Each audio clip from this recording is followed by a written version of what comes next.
Okay, today we are looking at using conjunctions and adverbials of time to make our writing more cohesive. There's lots of information on the slides about what that means and how to do it, as well as examples of conjunctions and adverbials of times too.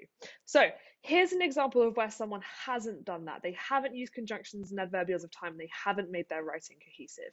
So I got on a bus, there was a guard and driver. We drove 8 hours. We arrived at camp. The ride was bumpy. The guard unlocked my handcuffs.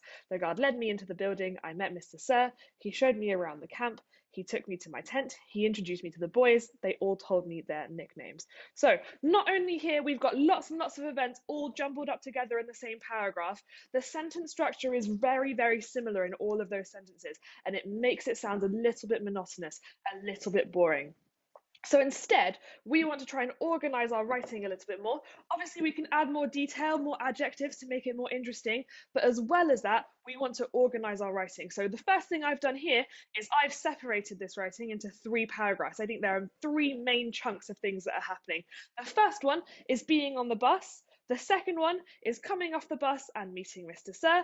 And then the last one is going to the tent and being introduced to the boys. And those are 3 separate events that are happening in Stanley's day. So we want to make it clear that they're separate by separating them into paragraphs. Then the other thing that I've done throughout this is I've used adverbials of time. So I've started off with this morning. I also said at the crack of dawn to make it more specific.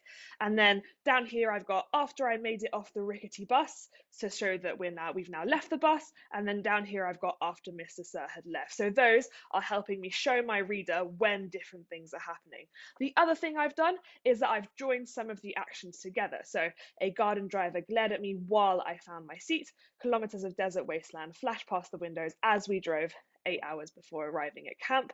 He introduced himself as Mr. Sir and told me sternly to follow him around the camp. So these actions that are happening at the same time or that make sense to be joined together, I put a conjunction between them too.